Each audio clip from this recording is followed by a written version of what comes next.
First, I'm joined now by Sky News contributor Kosha Gada for my panel, and of course, Labor MP, former Labor MP, past chair of the Foreign Affairs and Defence Committee, Michael Danby. Let's get into it if we can, Michael Danby. We're going to start with China. Two things I want to look at.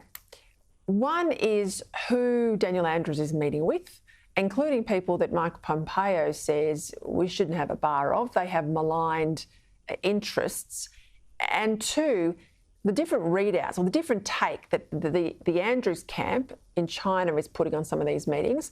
And I think the very obsequious line put out by the Chinese, which of course is being funneled back into places like Aston, high Chinese population, and voting in the by-election on Saturday. Start with Pompeo. China's dictator Xi says that the United Front, who Pompeo was talking about and with whom Premier Dan is meeting, is China's magic weapon.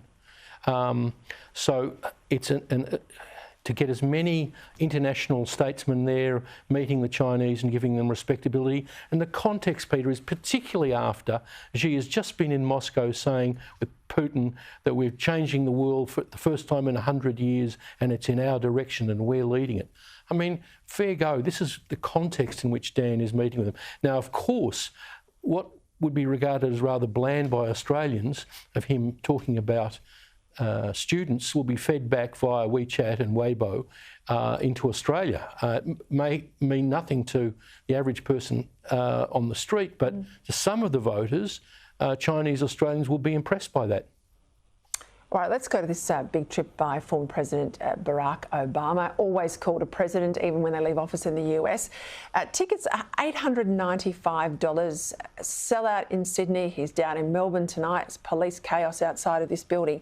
Interestingly, in his remarks, and he's being moderated by Julie Bishop, it's a bit of a fireside chat, he complimented Xi Jinping. I'll use his words. He says he's forceful and confident.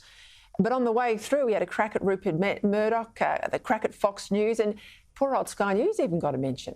Really? It's all, rolled into that, couldn't resist that. He was known for always doing that in the press corps, sort of being a little bit adversarial with Fox.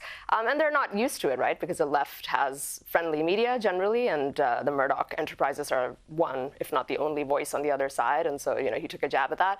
In terms of praising Xi Jinping, he did that. He also at the same time sort of gave himself a pat on the back by saying that China behaved itself more under him and has been different after he left. I think, that's easy to say. Of course, he would say that. Who wouldn't? But I don't think that's true. He gave away the South China Sea. That's not true.